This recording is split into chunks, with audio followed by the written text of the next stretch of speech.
Welcome back to my YouTube channel learning student. तो आज हम देखेंगे जो है कि क्लास 10th के जो बच्चे हैं उनके लिए साइंस, और ये हमारा वीडियो का जो है कि दूसरा पार्ट है। ठीक है, तो देखिए, आनुवांशिक लक्षणों की वंशागति का आणविक आधार। ठीक है, यानी जो आनुवांशिक लक्षण होते हैं उनके वंशागति का आणविक आधार।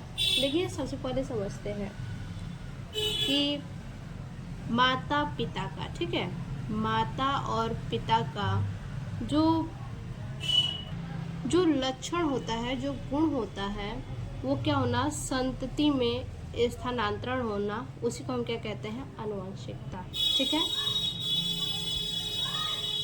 यानी आप सीधा से कह सकते हैं कि एक पीढ़ी का दूसरे पीढ़ी में लक्षण का जो है कि व्यवहारिक लक्षण हो या फिर कैसा भी लक्षण हो, ठीक है, लक्षण का एक पीढ़ी से दूसरे पीढ़ी में स्थानांतरण होना ही क्या है, आनुवंशिकता है। ठीक है, जैसे माता पिता का लक्षण बच्चों में, जैसे आँख का नीला होना, बाल का काला होना, यानी माता पिता में जो चीज़ रहेगा वही बच्चों में भी होगा। ठीक है, अब देखिए, जैसे आगे देखते हैं, वे पदार्थ जो आनुवांशिक लक्षणों को एक पीढ़ी से दूसरी पीढ़ी में पहुंचाते हैं। ठीक है, वे पदार्थ जो आनुवांशिक लक्षणों को एक पीढ़ी से क्या करते हैं, दूसरी पीढ़ी में पहुंचाते हैं, आनुवांशिक पदार्थ कहलाते हैं। ठीक है, जैसे माता और पिता में से किसी का बाल काला है तो बच्चे का भी बाल बिल्कुल काला है, आँख नीला है तो बच्चे का भी आँख क्या है, नीला है। ठीक है, और उसका कद क्या है, बौना है, माता पिता में से किसी का कद क्या है, बौना है, तो बच्चे का भी कद बौना हो सकता है। ठीक है, तो उसी को क्या कहते हैं, आनुवांशिक पदार्थ कहलाते हैं, एक पीढ़ी से दूसरी पीढ़ी में जो लक्षण पहुंचते हैं। वैज्ञानिकों द्वारा प्रयोग में यह पाया गया कि अधिकांश जीवधारियों में डीएनए आनुवांशिक पदार्थ है। ठीक है, अधिकांश जो जीवधारी हैं उनमें क्या है, डीएनए क्या है, एक आनुवंशिक पदार्थ है। वाल्टर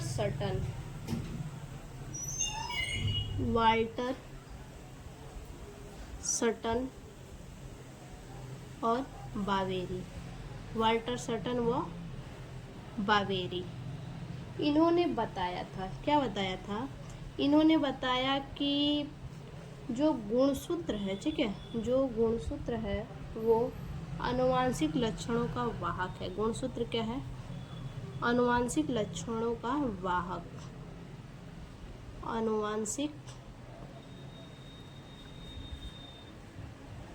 लक्षण का वाहक है। ठीक, गुणसूत्र क्या है, आनुवांशिक जो लक्षण होते हैं उनका वाहक है गुणसूत्र। ठीक है, और गुणसूत्र बना किससे होता है, गुणसूत्र किससे बना होता है, तो जो गुणसूत्र होता है वो न्यूक्लियोप्रोटीन से बने होते हैं। किससे, न्यूक्लियोप्रोटीन। ठीक है, गुणसूत्र किससे बने होते हैं, तो न्यूक्लियोप्रोटीन से बने होते हैं।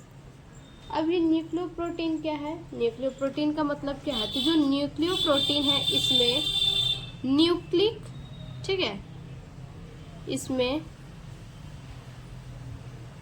न्यूक्लिक और क्या होता है, न्यूक्लिक अम्ल होता है और प्रोटीन होता है। ठीक, न्यूक्लिक अम्ल और प्रोटीन को मिला के क्या बनता है, न्यूक्लियोप्रोटीन। और गुणसूत्र किससे बना है, तो न्यूक्लियोप्रोटीन से बना है। ठीक है, जिनमें कि न्यूक्लियोप्रोटीन में न्यूक्लिक जो है कि 40% होते हैं और प्रोटीन जो है ये लगभग 60% होते हैं। तो याद रखिएगा, न्यूक्लिक अम्ल और प्रोटीन को मिला के न्यूक्लिक प्रोटीन बनता है, और जो गुणसूत्र है ये न्यूक्लिक प्रोटीन से ही बना होता है। अब बात है कि न्यूक्लिक का खोज किसने किया, न्यूक्लिक अम्ल का खोज किसने किया, तो जो ये न्यूक्लिक अम्ल है इसका खोज जो है कि इसका खोज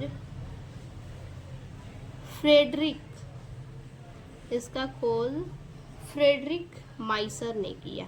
ठीक है, न्यूक्लिक अम्ल का खोज फ्रेडरिक माइसर ने लगभग सन 1869 में किया, ठीक है, 1869 में किया न्यूक्लिक अम्ल का खोज।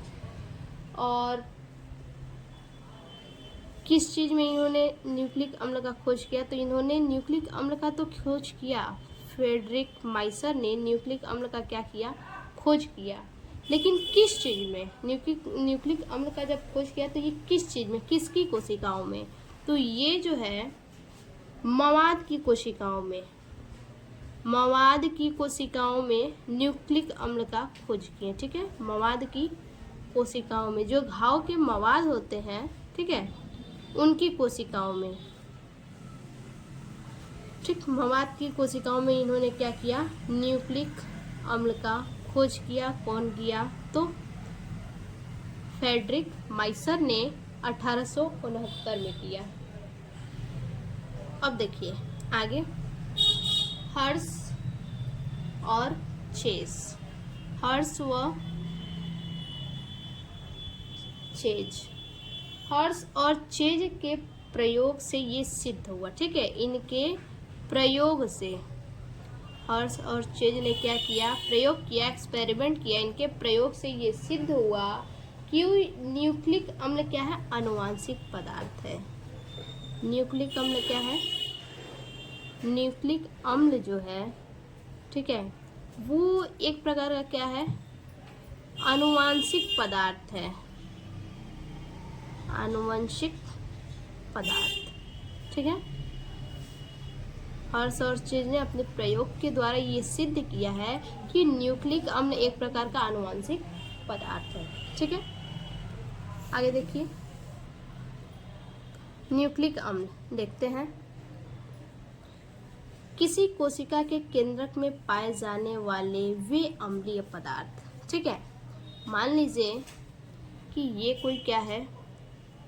कोशिका है, ठीक है। क्या है ये आपका है ह्यूमन सेल, ठीक है, मानव कोशिका है। और इस कोशिका में अंदर क्या है? केंद्रक है, ठीक है। इस कोशिका में क्या है? अंदर केंद्रक।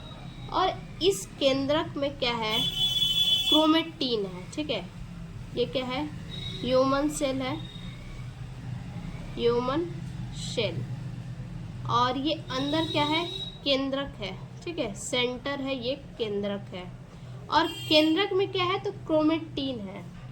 और ये क्रोमेटिन जब धीरे धीरे बड़े होते हैं, ठीक है, ये जो क्रोमेटिन है ये जब धीरे धीरे बड़ा होता है तो ये क्या हो जाता है?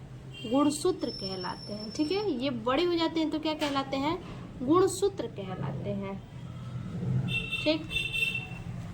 यही क्रोमेटिन क्या होते हैं? जब बड़े होते हैं तो ये गुणसूत्र कहलाते हैं। आगे देखिए, कोशिका के केंद्रक में पाए जाने वाले वे अम्लीय पदार्थ जो कोशिका के कार्यों का नियमन करते हैं न्यूक्लिक अम्ल कहलाते हैं, ठीक है। क्या कहलाते हैं? न्यूक्लिक अम्ल कहलाते हैं। न्यूक्लिक अम्ल मुख्यतः दो प्रकार के होते हैं, ठीक है। न्यूक्लिक अम्ल कितने प्रकार के होते हैं? तो दो प्रकार के होते हैं। कौन कौन से? देखिए, एक तो है डीऑक्सीराइबोस न्यूक्लिक एसिड, ठीक है। ये दो प्रकार के होते हैं न्यूक्लिक एसिड, ठीक है। एक तो डीऑक्सीराइबो न्यूक्लिक एसिड यानी डीएनए, और दूसरा होता है आपका आरएनए। अब बात है कि डीएनए क्या होता है और ये कहाँ पाया जाता है, ठीक है। तो देखिए, जो डीएनए है, ठीक है, जो डीएनए है ये कहाँ पाया जाता है, ठीक है। तो ये जो डीएनए है ये क्या है? तो डीएनए जो है ये सभी जीवों में आनुवांशिक पदार्थ के रूप में पाया जाता है, ठीक है। ये डीएनए जो है ये सभी जीवों में आनुवांशिक पदार्थ के रूप में, आनुवांशिक पदार्थ के रूप में पाया जाता है, ठीक है। सभी जीवों में पाया जाता है ये, ठीक है, चाहे वो जीव जंतु हो, पक्षी हो, किसी में भी। जीव तो जीव, ठीक है। तो सभी जीवों में डीएनए जो है ये आनुवांशिक पदार्थ के रूप में जो है कि पाया जाता है, ठीक। अभी हमने आपको बताया यहाँ पे क्या है, केंद्रक में गुणसूत्र है, ठीक है। तो ये जो डीएनए है ना, इसी गुणसूत्र पे होता है, ठीक है, याद रखिएगा। गुणसूत्र पे क्या होता है, गुणसूत्र पे डीएनए होता है, ठीक है। गुणसूत्र पे क्या होता है, डीएनए होता है, और इसी डीएनए पे जो है कि जीन होता है, ठीक है, इसी डीएनए पे जीन होता है। मानव कोशिका में जो केंद्रक होता है, कोशिकाओं का जो केंद्रक होता है, उस केंद्रक में क्या होता है, क्रोमेटिन होता है, और जब वो क्रोमेटिन बड़ा होता है तो गुणसूत्र कहलाता है, ठीक है। और गुणसूत्र पर क्या होता है, डीएनए होता है, और डीएनए पे जो है कि जीन होता है, ठीक है। देखिए आगे, जो डीएनए की जो संरचना होती है वो इस प्रकार से एक्स की तरह होती है, ठीक है। देखिए बिल्कुल एक्स की तरह होती है डीएनए की संरचना। देखिए इस तरह से क्या होता है, जो गुणसूत्र बड़ा होता है तो उस पे डीएनए होता है, इसी प्रकार से डीएनए की संरचना होती है, और इसी डीएनए पे क्या होता है, जीन होता है। अगर इसके पैर पकड़ के खींचे जाए तो ये क्या होंगे, और लंबे होते जाएंगे, ठीक है। तो जीन क्या होते हैं, लंबे होते हैं इनमें, ठीक। आगे देखिए, डीएनए की खोज सन 1869 में रसायन शास्त्री फ्रेडरिक मिक्सचर ने किया था, ठीक है। डीएनए की खोज कब हुई थी, तो 1869 ईस्वी में हुआ था। और किसने किया था, तो रसायन शास्त्री फ्रेडरिक मिक्सचर ने किया था। उन्होंने मानव कोशिका के केंद्रक से एक सफेद द्रव्य संश्लेषित किया था, ठीक है। उन्होंने क्या किया था, मानव कोशिका के द्रव्य से, ठीक है, मानव कोशिका का जो द्रव्य होता है यानी जो मवाद होता है उसको कहा गया है, ठीक है। एक सफेद द्रव संश्लेषित किया, मवाद को क्या किया, संश्लेषित किया, और इसे न्यूक्लिक कहा, ठीक है, उसे क्या कहा, न्यूक्लिक कहा। अम्लीय प्रकृति तथा केंद्रक में उपस्थित होने के कारण वो क्या था, जो सफेद द्रव्य था वो अम्लीय प्रकृति का था और केंद्रक में क्या था, उपस्थित था, ठीक है।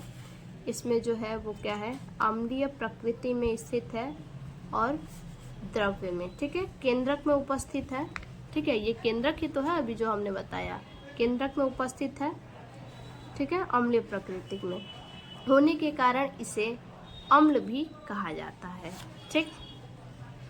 सभी पादप तथा जंतुओं तथा कुछ विषाणुओं में डीएनए द्विकुंडलित होते हैं, ठीक है। डीएनए किस प्रकार के होते हैं, तो डीएनए जो है ये द्विकुंडलित होते हैं।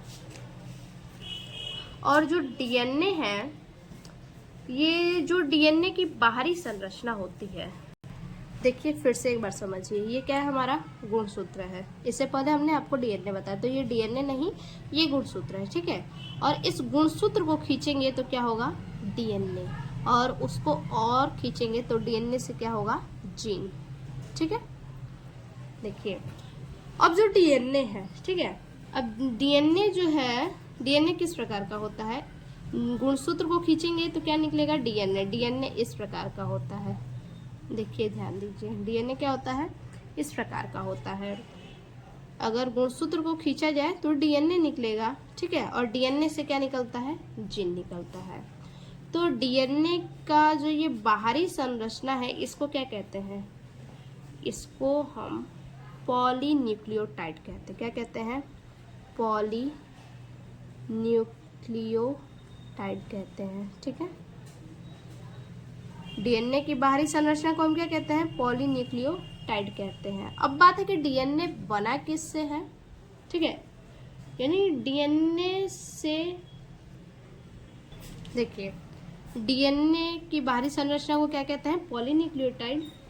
और डीएनए में क्या क्या पाया जाता है, तो डीएनए में जो है, ठीक है, डीएनए में फॉस्फेट पाया जाता है, ठीक है, फॉस्फेट, डीएनए में फॉस्फेट पाया जाता है, शुगर पाया जाता है, और क्या पाया जाता है, एक नाइट्रोजन बेस पाया जाता है, ठीक है। क्या, नाइट्रोजन बेस पाया जाता है, यानी ये 3 पाए जाते हैं। ठीक है, ये 3 पाए जाते हैं। अब देखिए जो फॉस्फेट है, शुगर है, ये तो 2 हो गया। अब ये जो नाइट्रोजन बेस है, नाइट्रोजन बेस जो है ये 2 टाइप्स के होते हैं। कितने टाइप्स के, 2 टाइप्स के होते हैं। ठीक है, नाइट्रोजन बेस कितने टाइप्स के होते हैं, 2 टाइप्स के होते हैं। एक तो होता है आपका प्यूरिन, ठीक है, एक होता है प्यूरिन और दूसरा क्या होता है, पाइरेडमीन। ठीक है, दूसरा होता है पाइरेडमीन। अब प्यूरिन में भी क्या है, 2 होते हैं। एक तो एडनिन होता है, ठीक है, क्या होता है, एक एडनिन होते हैं और दूसरा क्या होता है, ग्वानिन होते हैं। ठीक है, ग्वानिन। और पाइरेडमिन में क्या होता है, एक तो थायमीन होता है, ठीक है, एक थायमीन होता है और दूसरा क्या होता है, दूसरा जो है वो साइटोसिन होता है। ठीक है, दूसरा क्या होता है, साइटोसिन होता है। ठीक है, यानी ऐसे आप लोग समझ गए होंगे कि जो डीएनए होता है उसकी जो संरचना होती है वो पॉलीन्यूक्लियोटाइड की बनी होती है।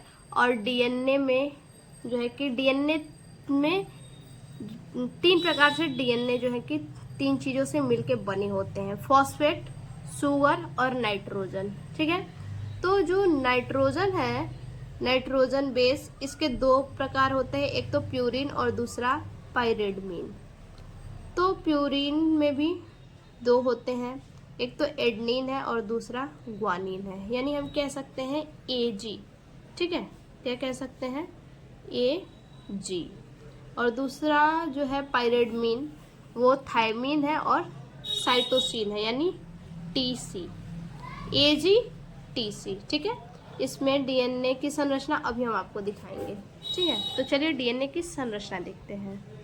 देखिए ये है डीएनए की संरचना। ठीक है, ATCG यानी एडनिन, ए से एडनिन हो गया आपका, T से थायमीन, C से साइटोसिन और G से क्या हो गया, ग्वानिन हो गया। ठीक है, फिर यहाँ पे adenine, thymine, guanine, cytosine, same ऐसे ही क्या होता है, सारे कुंडलियों में होता है ऐसे ही। ठीक है, यानी ये क्या है, आपका डीएनए का संरचना है। आगे देखिए, प्रत्येक डीएनए अणु 3 घटक अणुओं से बना संयुक्त अणु है। ठीक है, प्रत्येक डीएनए अणु यानी प्रत्येक जो डीएनए अणु होते हैं वो 3 घटक अणुओं से बना होता है। 3 घटक अणु, वो 3 घटक कौन कौन से हैं, तो अभी हमने आपको बताया, जिसमें एक अणु फॉस्फेट समूह का है, एक डीऑक्सीराइबोज है और एक नाइट्रोजनी क्षारक होता है। ठीक है, इनमें निम्न नाइट्रोजनी क्षारक उपस्थित होते हैं। कौन कौन से नाइट्रोजनी क्षारक उपस्थित हैं, पहला है एडनिन। ठीक है, पहला है एडनिन यानी ए से प्रदर्शित करते हैं, दूसरा है ग्वानिन यानी जी से प्रदर्शित करते हैं, तीसरा है थायमीन, वो टी से प्रदर्शित करते हैं और चौथा है साइटोसिन जो कि सी से प्रदर्शित करते हैं। ठीक, अब जरा देख लेते हैं डीएनए का महत्व। महत्व में पहला है, डीएनए एक अनुवांशिक पदार्थ है। जी हाँ, डीएनए क्या है, एक प्रकार का अनुवांशिक पदार्थ है। ठीक है, जो सजीवों में अनुवांशिक सूचनाओं को एक पीढ़ी से दूसरे पीढ़ी में पहुंचाता है। सजीवों में जो अनुवांशिक सूचनाएं होती हैं उनको क्या करता है, एक पीढ़ी से दूसरे पीढ़ी में पहुंचाता है। यानी जैसे कि जो माता पिता है, माता पिता से संतान उत्पन्न होंगे, तो जाहिर सी बात है माता पिता से संतान उत्पन्न होंगे तो उनके गुणसूत्र, माता पिता के गुणसूत्र बच्चे में जाएंगे ही जाएंगे। ठीक है, जो आनुवंशिकता है वो बच्चे में जाएंगे, तो उसी को बोला है कि आनुवंशिक सूचनाओं को एक पीढ़ी से दूसरे पीढ़ी में पहुंचाता है। यानी अभी हमने आपको बताया कुछ देर पहले, बालों का काला होना, आँखों का नीला होना, किसी किसी का भूरा भी यानी ब्राउन भी होता है। दूसरा है डीएनए कोशिका की सभी उपापचयी क्रियाओं को नियंत्रित करता है। ठीक है, डीएनए कोशिका क्या करता है? डीएनए कोशिकाओं के सभी उपापचयी क्रियाओं को नियंत्रित करता है। डीएनए स्वयं से संश्लेषण को निर्देशित करता है। इसे डीएनए प्रतिकृतिकरण या ग्रिफिथ का लिपिकरण कहते हैं। ठीक है, अब ये हमारा डीएनए तो समाप्त हुआ। उसके बाद हम देखेंगे RNA, ribose nucleic acid. RNA का फुल फॉर्म क्या है? Ribose nucleic acid. ठीक है, और आरएनए में जो है कि आपको बता दें, आरएनए में जो शुगर होता है ना, शुगर, वो राइबोज शुगर पाया जाता है। ठीक है, राइबोज शुगर पाया जाता है आरएनए में। ठीक, और इसमें जो है थाइमीन के जगह पे, ठीक है, थाइमीन के जगह पे डीएनए में क्या होता है? थाइमीन होता है, और आरएनए में थाइमीन के जगह पे क्या होता है? यूरेसिल होता है। यूरेसिल होता है इसमें। और इसका कार्य क्या होता है आरएनए का? तो आरएनए का जो कार्य है वो है प्रोटीन का संश्लेषण करना। ठीक है, प्रोटीन का क्या करना? संश्लेषण करना। अब भाई बात है कि प्रोटीन का संश्लेषण यानी होता क्या है। ठीक है, तो प्रोटीन का संश्लेषण समझिए क्या होता है। प्रोटीन 20 अलग अलग अमीनो एसिड से क्या होते हैं? बने होते हैं। ठीक है, प्रोटीन क्या होते हैं? 20 अलग अलग, ठीक है, 20 अलग अलग अमीनो एसिड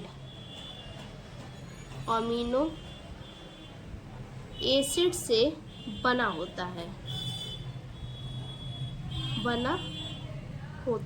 ठीक है, 20 अलग अलग अमीनो एसिड से ये बना होता है, और ये जो है 2 प्रकार के अमीनो एसिड से बना होता है। ठीक है, 20 अलग अलग अमीनो एसिड से तो बना होता है, लेकिन इसमें भी क्या है? 2 प्रकार के अमीनो एसिड है। ठीक है, पहला जो है वो है,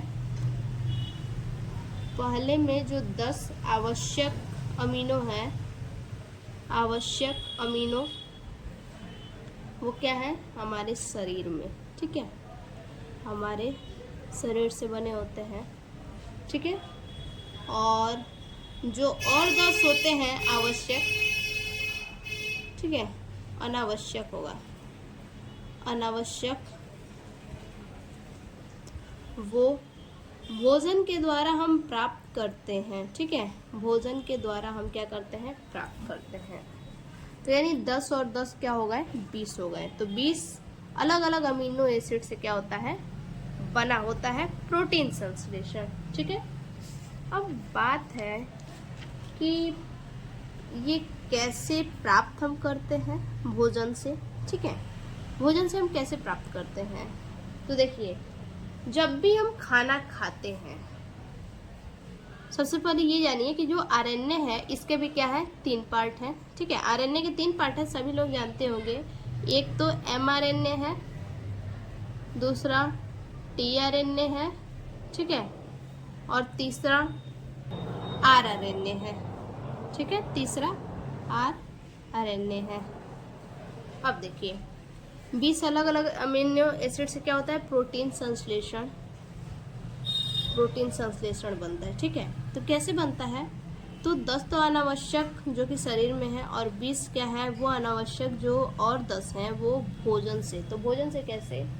तो ध्यान से समझिएगा, जो कुछ भी हम खाते हैं, ठीक है, जो कुछ भी हम खाते हैं उसके खाने के बाद, ठीक है, खाने के बाद क्या होगा? भोजन पचेगा, जाहिर सी बात है भोजन पचेगा ही, तो उसमें क्या होता है? अमीनो एसिड होता है। ठीक है, जो कुछ हम खाते हैं, जो कुछ भोजन हम खाते हैं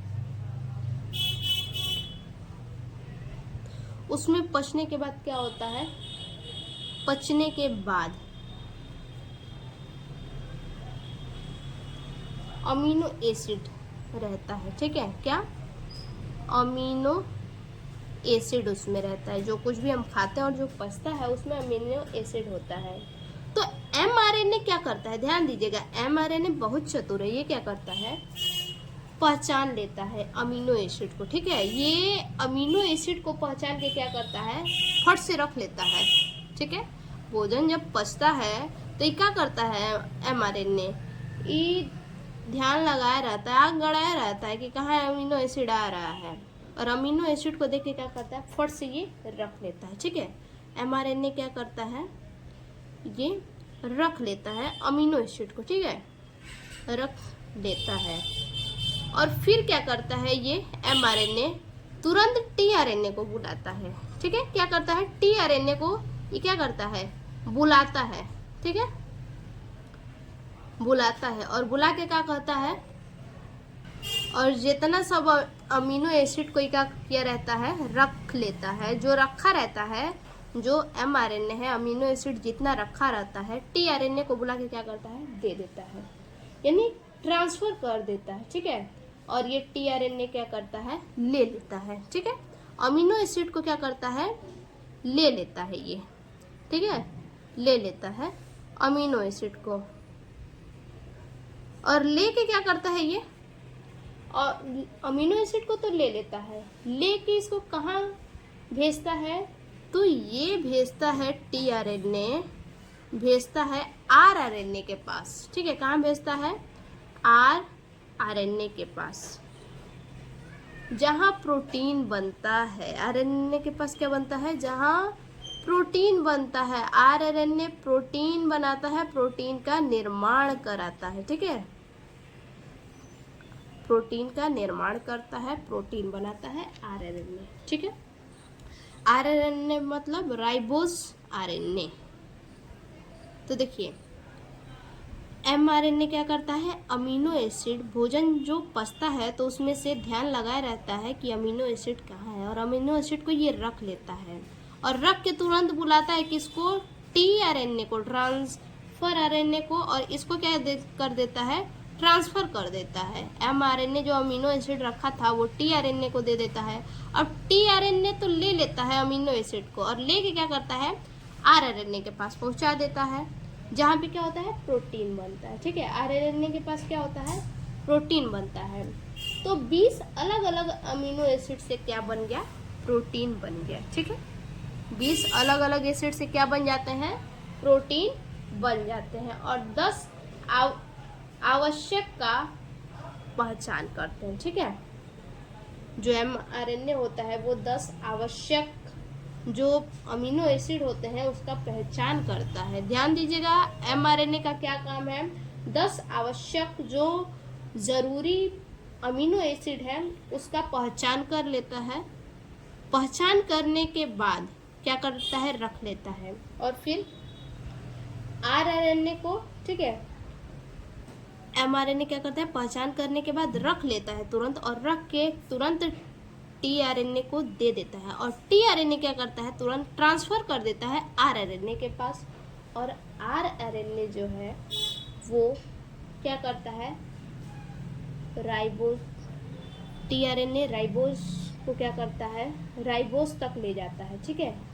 tRNA क्या करता है, अमीनो एसिड को राइबोज तक ये ले जाता है, ठीक। और tRNA राइबोज RNA के साथ मिलकर क्या करता है, tRNA जो है वो राइबोज RNA के साथ, tRNA क्या करता है, राइबोज RNA के साथ मिलकर, ठीक है, क्या करके, मिल के क्या करता है, प्रोटीन बनाता है, ठीक है, प्रोटीन का संश्लेषण करता है, ठीक। तो आई होप ये आप लोग को समझ में आ गया होगा। तो आगे देखते हैं। देखिए इसका निर्माण DNA से होता है, ठीक है। राइबोज न्यूक्लिक का निर्माण कैसे होता है, DNA से होता है। यह अभी पॉलीन्यूक्लियोटाइड श्रृंखला से बनी होती है। अभी हमने बताया किससे बनी होती है, पॉलीन्यूक्लियोटाइड श्रृंखला से बनी होती है, जिसका निर्माण हजारों न्यूक्लियोटाइड से होता है। इसका निर्माण किससे होता है, हजारों न्यूक्लियोटाइड से होता है, परंतु यह दो निम्न बातों में DNA से भिन्न होते हैं। कौन कौन से, पहला है इसमें शर्करा इसमें उपस्थित शर्करा राइबोज होता है। अभी हमने बताया कि इसमें जो शुगर होता है, शर्करा जो होता है वो कौन सा होता है, राइबोज होता है। और दूसरा, इसमें थाइमिन नामक नाइट्रोजन क्षारक के स्थान पर यूरेसिल होता है। यहाँ हमने बताया थाइमिन की जगह पे क्या होता है, यूरेसिल होता है। ठीक, अब देखिए आरएनए के प्रकार जो कि हमने आपको समझा दिया है। ये 3 प्रकार के होते हैं। पहला है मैसेंजर आरएनए यानी एमआरएनए, ठीक है, संदेश वाहक आरएनए। ये राइबोसोम की सतह पर प्रोटीन संश्लेषण में सहायता करता है। ठीक है, राइबोसोम की सतह पर क्या करता है, प्रोटीन के संश्लेषण में ये सहायता करता है तथा डीएनए में उपस्थित आनुवंशिक संदेशों को कोडान के रूप में केंद्रक से कोशिका द्रव्य में पहुंचाते हैं। ठीक है, क्या करते हैं, डीएनए में जो उपस्थित आनुवंशिक संदेश होते हैं, ठीक है, उनको कोडान के रूप में केंद्रक से कोशिका द्रव्य में पहुंचाते हैं। अगला है स्थानांतरण यानी ट्रांसफर आरएनए, टीआरएनए। यह कुल आरएनए का 15% भाग होता है। ठीक है, यह आरएनए का कितना प्रतिशत भाग होता है, तो 15% भाग होता है। इसका मुख्य कार्य अनुवादन प्रक्रम में अमीनो अम्ल के अणु को पकड़कर राइबोज पर लाना। ठीक है, अभी हमने बताया इसका कार्य क्या है, जो अमीनो अम्ल है उसको क्या करना, राइबोज पर लाना, पकड़ के क्या करना, राइबोज पर लाना यानी ट्रांसफर कर देना। संदेश वाहक आरएनए अणुओं की सहायता से इन्हें जोड़कर प्रोटीन संश्लेषण की सहायता करता है। ठीक है, क्या करता है, जो राइबोसोम होते हैं इन्हें क्या करता है, पकड़ के लाता है और आरएनए के साथ क्या करता है, मिलकर यानी उनका हेल्प करता है और क्या करता है, प्रोटीन संश्लेषण के निर्माण में सहायता करता है। उसके बाद तीसरा है राइबोसोम यानी राइबोसोमल आरएनए, आरआरएनए। देखिए यह कुल आरएनए का 80% भाग होता है। ठीक है, राइबोसोमल आरएनए क्या होता है, ये जितने भी कुल जो आरएनए होता है इसका 80% भाग ये राइबोसोमल ही होता है। यह राइबोसोम में पाया जाता है। ये कहाँ पाया जाता है, तो राइबोसोम में पाया जाता है। यह प्रोटीन संश्लेषण हेतु स्थल प्रदान करता है। क्या करता है, ये प्रोटीन संश्लेषण के लिए स्थान प्रदान करता है। ठीक है, तो आज के लिए बस इतना ही। फिर से मिलते हैं ऐसे एक और नए वीडियो में नए टॉपिक के साथ। तब तक के लिए धन्यवाद।